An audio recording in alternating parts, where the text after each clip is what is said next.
I was just sort of thinking that I've given this talk on the nature of life after death for about 50 years or 40 years or so. Um, it used to be the main thing or one of the main things I talked about when I was much younger, because of course it was more directly in line with the knowledge base I had and where most people were at, the nature of life after death, the astral plane, and so forth. Astral plane phenomena, psychicism, psychic powers, ESP, all of those things that people are uh, quite glamoured with and want to know at the earlier stages. And so I've given lots of talks. There are quite a number of tapes. You can also um, go to our website and there's a talk there, Nature of Life After Death. Uh, it's basically me repeating myself. Mostly I talk about now, as all of you gather, much more esoteric things.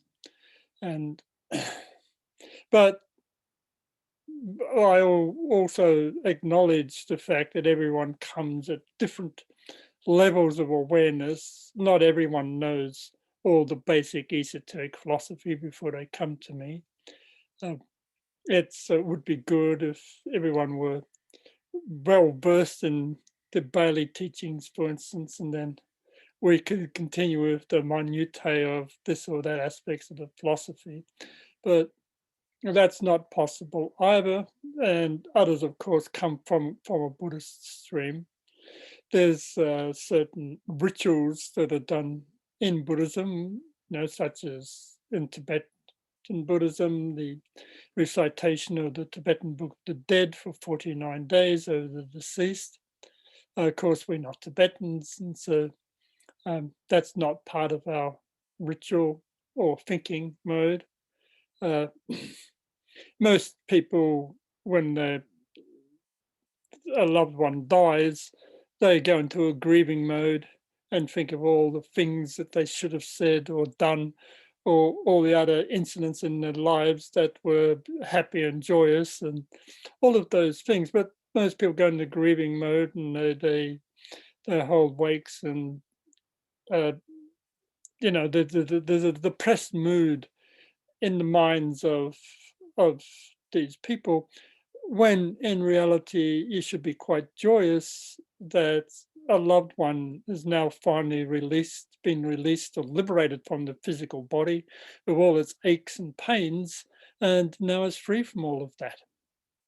And to actually sit there in a meditative position and see what that loved one may want to say to you. Uh, to be much more joyous and much more receptive to that person, because that person will normally be out of their body, um, thinking that they're still alive in many cases, looking at you carrying on and trying to get some sort of word in, some thought structure into your mind, and you're busy sort of rejecting all of that because of grief and whatever else that is there. So it's just simply our rituals and our attitudes to life after death should change. Even for those that are Christian and the other religionists that believe that there's a life after death, some sort of continuum, they still go on into this grieving mode when they should be thinking of much more happier things. Of course, if you're very close to someone, then you've lost that partner, that friend, and you grieve or mourn that loss. But as I said, at the same time, you should be happy for that individual. Though all of us, we all believe and know of reincarnation, rebirth. Most of us have had sufficient internal experience to verify that as a fact. And we know that everyone will be reborn. And when they're reborn, they're not going to be know who their former parents were, or their family or their friends. They lose consciousness on the whole of such things. All of you, are aware that some children do remember, and there are some books that have gone into and written about interviewing these children and then tracing what they say as to their former lives and to verify their accounts. And most of these accounts are in India, where of course they believe in reincarnation. And they normally do come true that these children do remember who their parents were, who their friends were, and so forth, the village they could describe where they were, and so forth. There's plenty of proof of this. Of course, materialistic scientists and all the rest of it don't want to acknowledge eyewitness testimony, though the world is changing a little bit towards this direction. Of course, most people are just involved in themselves and materialism and selfishness and greed and all of those things, and they don't really care about life after death until it's going to hit them in the face, and then they'll worry about death. The COVID-19 scare has shown all of us just how fearful many people can be, especially the older people, the wear masks everywhere. I mean, of course, there's government laws everywhere in different states and places that some force, with the wearing of masks, others don't. Here and where I live, of course, it's much freer in this part of Australia.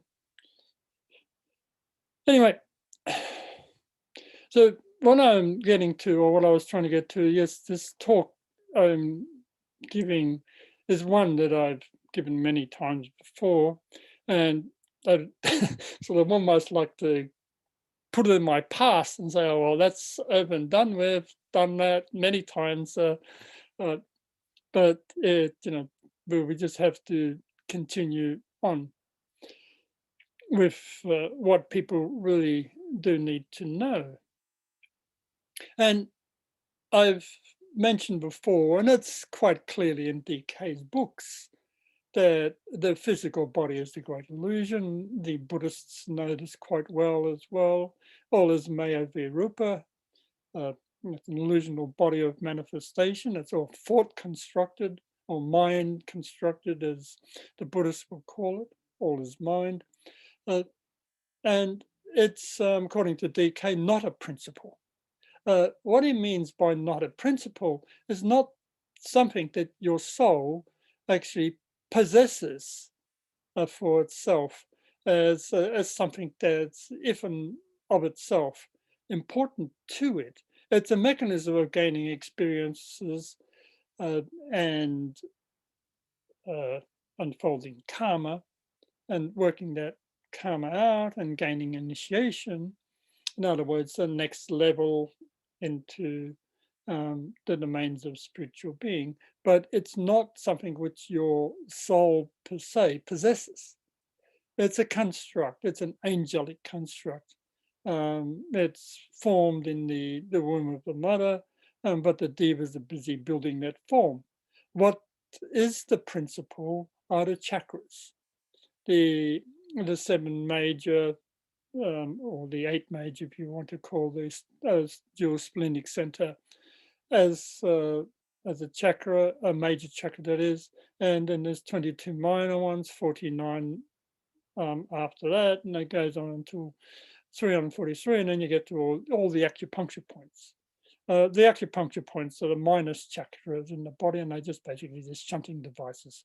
They're on and off switches or shunting energies this way or that.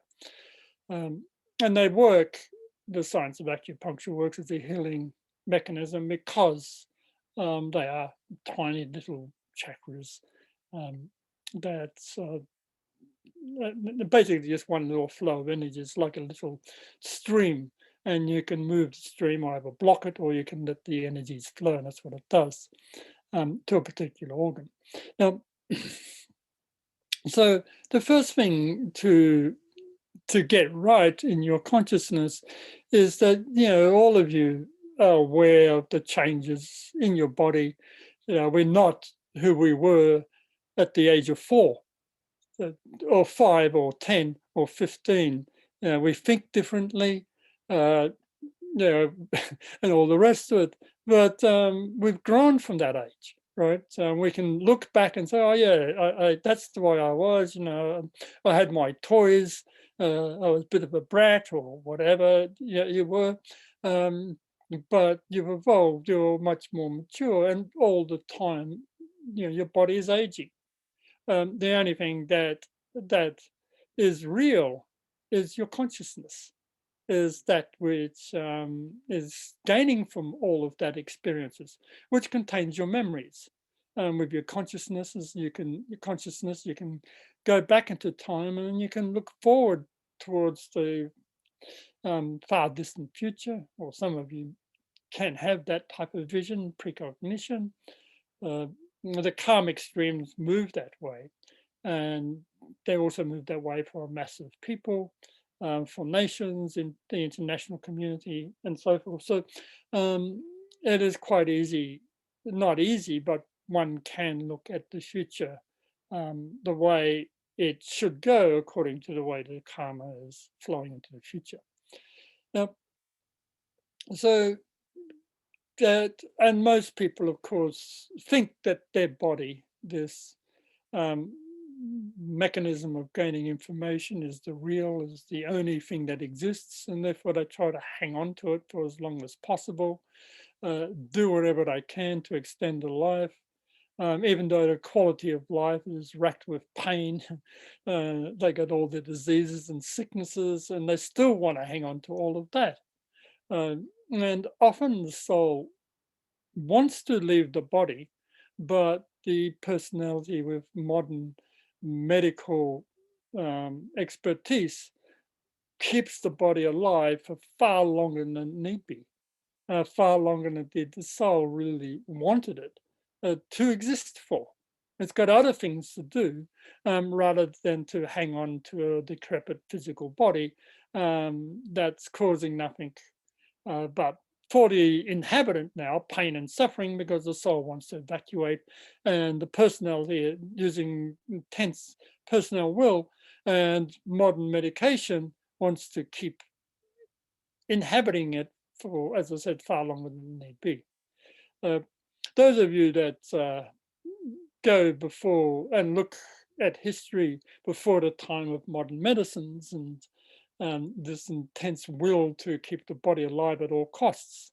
And we certainly know there's certain multimillionaires and billionaires that are trying to look for a perpetual youth machine because they want to keep on with their extravagant lifestyle, and they fear what happens after that massively. But if you look back in the past centuries, um, life expectancy was not my age.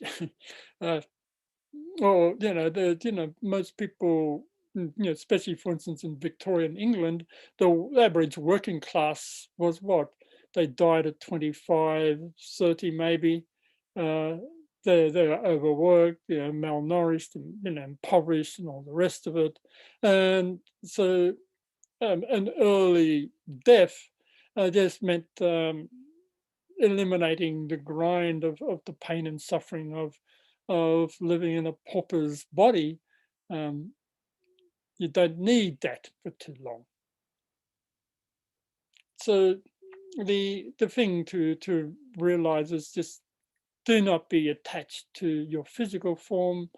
Of course, keep it alive because it's a vehicle of service. All of us that are enlightened beings or on the path to enlightenment, that's what it is. It's a vehicle of service. It's a mechanism whereby your soul or your higher self can educate the world around, teach it what you've learned over the past millennia, the gains or the fruit of that evolution, and teach people how not to fear death, how not to worry about sicknesses so much, just simply live to the best of your ability experience and learn what you need to learn how to be compassionate above all things, overcome selfishness and all of these things, develop selflessness, all of these moral precepts that are in the books, all the spiritual books and in DK's books, and develop all of those qualities, learn to give, learn to share, do not fear. And then everything will come to you automatically, spontaneously, and you leave your body at the appropriate time.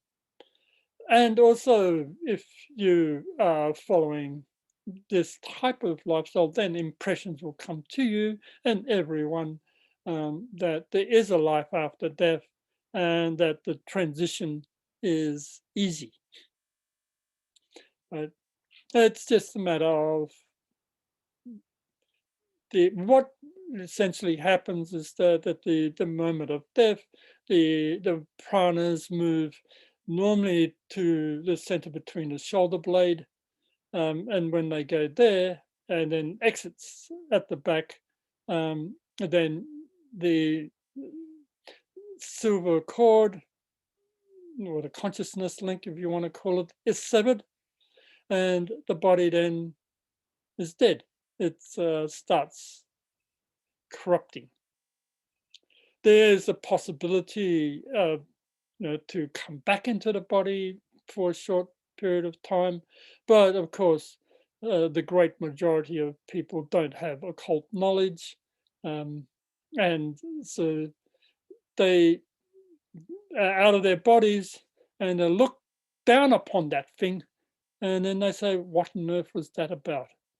Um, was that me? Of course, they've done that many times. All of you have done that over and over again. And when you leave your bodies at night and go onto the inner realms, your physical body is lying there in bed and you're out. You can look at it, survey your surroundings, but it's not that interesting. There's the silver cord, composed of astral substance that links you to it, and that is normally anchored in the solar plexus center, and out you go, and you can travel wherever you think you wish to be. Most of you as disciples don't even bother with the astral plane. You go into the higher realms, you go straight to hierarchy, and there you start doing your service work as a member of a hierarchy, according to your intrinsic initiation stage within the ashram. You may go to meetings, see what the agenda is, and so forth. And then before you go back into your body again, you often will go into the astral plane, do some service work, help some people there, look up those that have died or deceased or whatever it is, and then go back into your body, and sometimes you'll remember that astral experience. Most of you don't remember the higher dimensions of in hierarchy because that's much more abstract. It's much more filled with light. The energies are more intense, and whereas astral plane colorings are quite dull by comparison. And those duller colorings is what your brain can remember, not so much the intensities of light associated with the higher domains. And also the astral substance is quite amenable to projecting images, symbolism by your higher self into your mind, that you can remember as dreams and then work as for interpreting them, because that is a mechanism of you being taught, as all of you are now learning quite well. You're learning the art of dream interpretation, and so this is the nature of the astral plane. Now, so when a person leaves their body, what is it? The physical body is now corroding away. People are wailing and pulling out their hair. Literally, they tried it. They symbolically did that in some ancient religious rites, but of course now it's different. You're normally put in some sort of wooden box and buried. If you're more sensible, you get yourself burnt, cremated. DK also mentions about that. When you are buried, then your sicknesses and diseases contribute to the planetary malaise. All of those germs and things just feed the negative auric field of the earth. Whereas if you're burnt, then everything is consumed with fire, and the cremation is the proper way to go esoterically. Now, so you're in your etheric body, your chakra field. Now, as I said, this is your true spiritual home for a period of time. Now, all of the planes, for instance, there's a chakras on the etheric, there's chakras on the astral plane, chakras on the mental plane.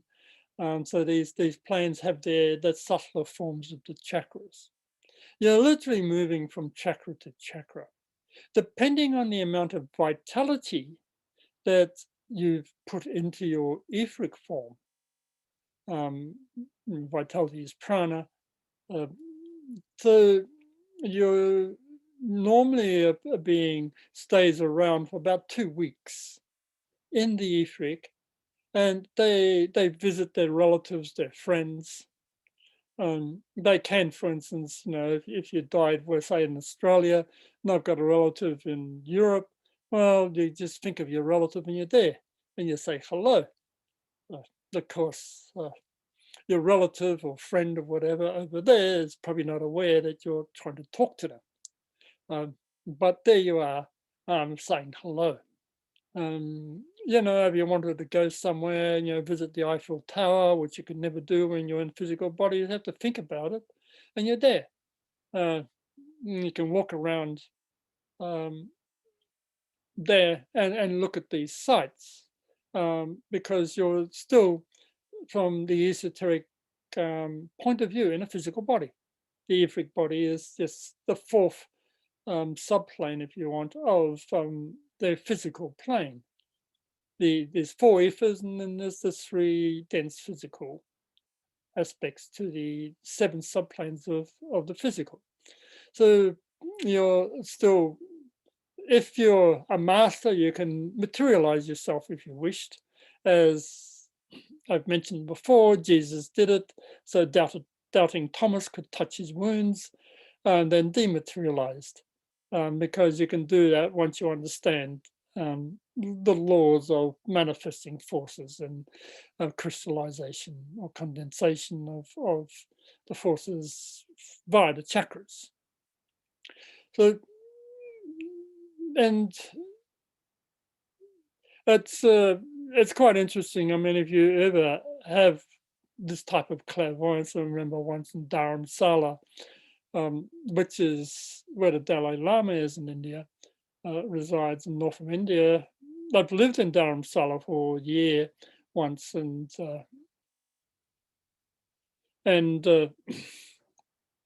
walking down the street there at nights, because of course that's where the Dalai Lama is. There's a lot of beings out of their bodies visiting the place, and I could see these shades and beings,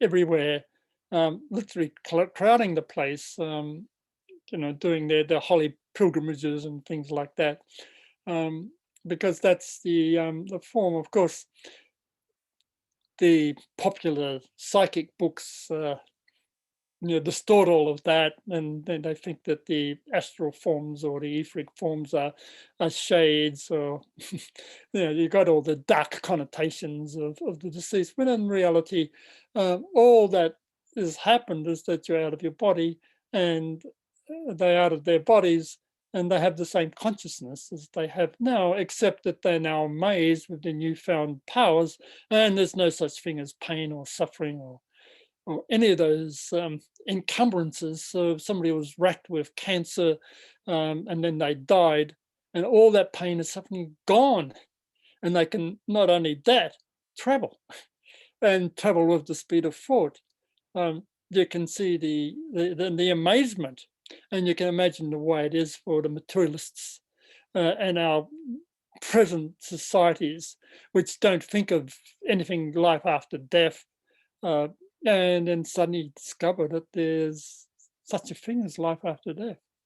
Uh, it's a shock. But for those types of people, they have such a strong thought form that they've built around them that there's no such thing as life after death. When they actually do die, they go into an atheist's the death syndrome, so to speak. They have to live out their thought construct before they can begin to experience the reality that's around them. And it's the same for other religionists. Uh,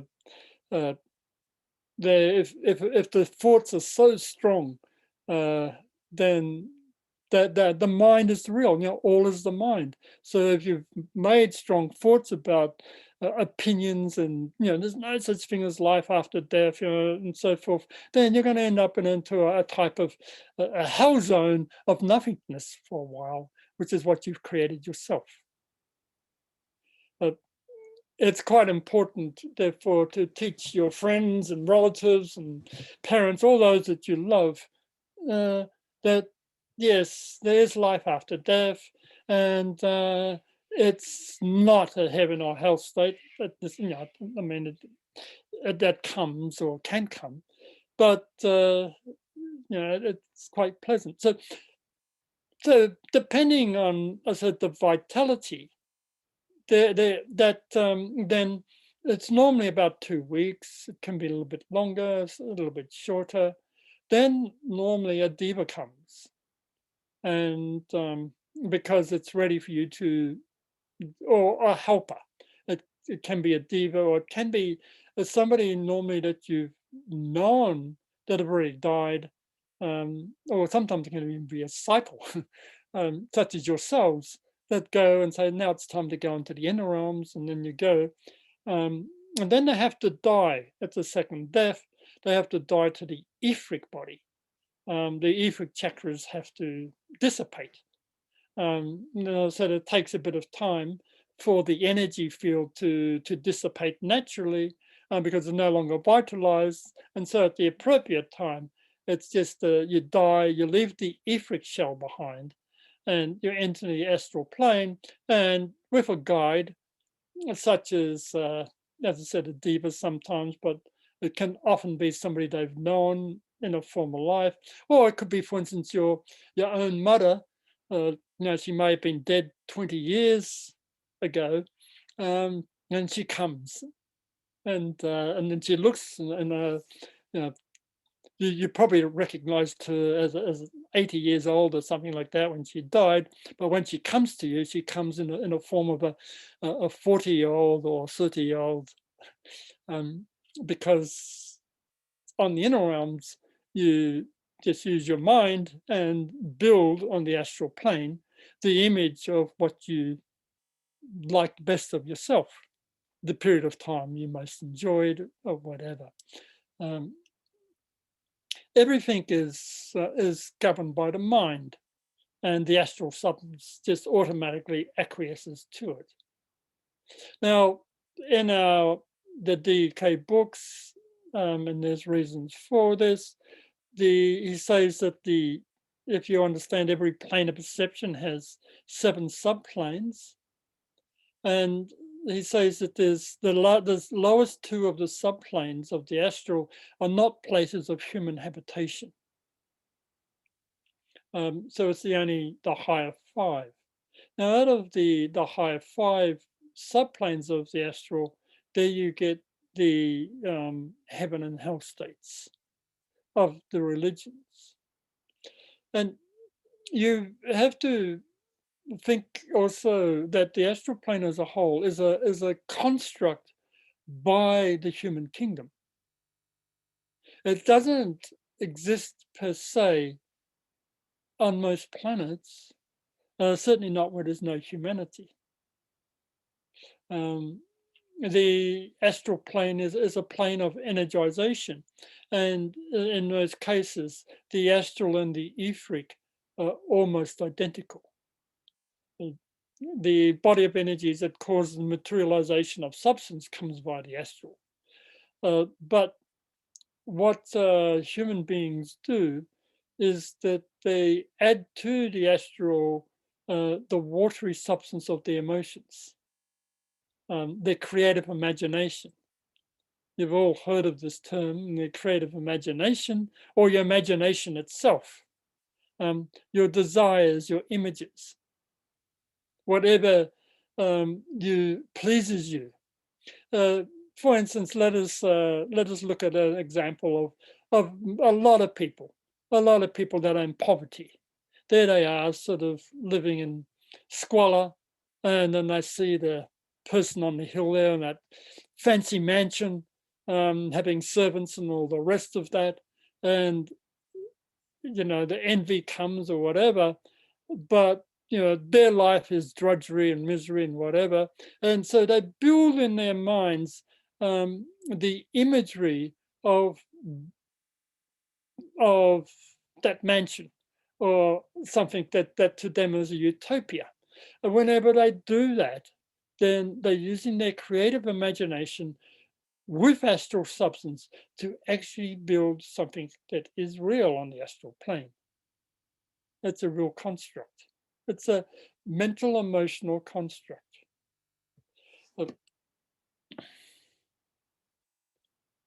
Now,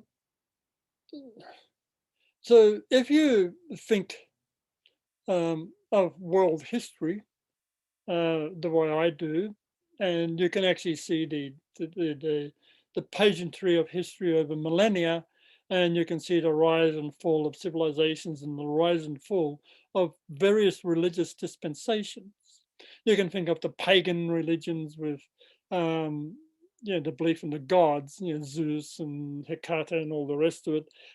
Or you can go to a Muslim Hindu religion and there's Shiva and Vishnu and Brahma and all their saints, and or you can go to the Christianity and the Catholics, they pray in front of the statue of Virgin Mary, Hail Mary, Mother of God, pray for us sinners.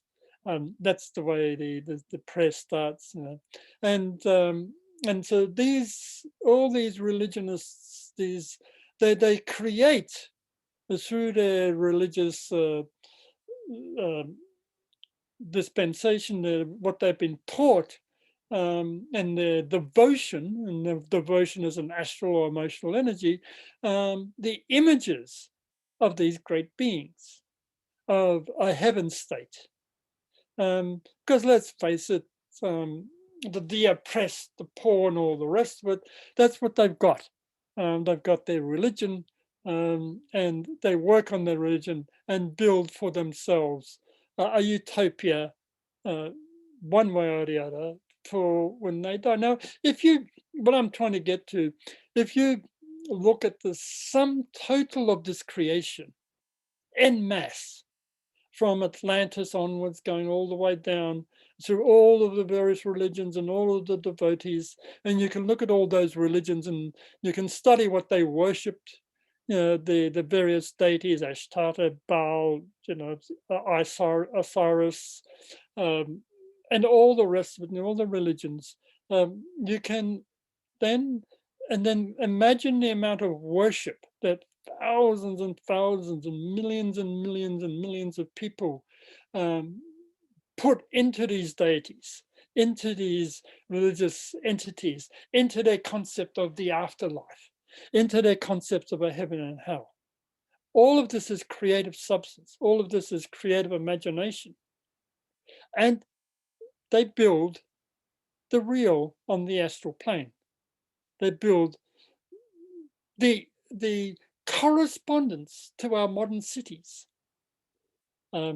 There's the correspondence with gardens and lakes and houses and whatever, but not so much the dirty, naughty stuff. The beautiful, the more clean, the pleasant stuff. Most of the really poor have built themselves mansions, and so the ancient religious patternings have adapted into the modern. But in conjunction with this, there's also the force of karma. So one creative force is human creative imagination, using the watery emotions coupled with mind to build, and automatically to build for them their palaces. But the other stream is the karma, and the karma the people have no control over. Now, what does the karma mean? It means that if you are spent your life being, say, extremely selfish, self-centered, vainglorious, always taking from others in order to build for yourself a personal selfish empire. You make yourself lots of money, and you're living on that house on the hill, but all the time, all of your thoughts is yourself, your possessions, and it doesn't matter whose lives are destroyed and the pain and suffering caused upon others. You've got that house, you've got those servants. You may be a nice person to meet and to say hello to your friends and all the rest of it, but your whole focus is self-centered selfishness. That is an astral energy. That force, then, when you leave your body and after your etheric body has dissipated and you go into the astral, then that energy, that self-centered selfishness, self-focused, rapacious energy that you manifested all your life descends upon you. It becomes your karma. It attacks you. And then all the pain that you suffered, that attacks you. And then when you think of the great mass of selfish people that have lived lives like that, then the nature of the substance that they've created for themselves becomes something like a bog, a dirty, murky, marshy area of substance. Instead of the house on the hill, they're in a dungy, grungy, dirty, filthy hovel with quite distorted, decrepit individuals around them. Because it's not just the, especially women, it's, the beauty of their bodies, and some men, the muscular bodies and whatever, the body beautiful. All of those are thought forms. And the selfishness, the separativeness, and all of those attitudes distorts the image of the body itself. The whole form becomes quite decrepit, grotesque.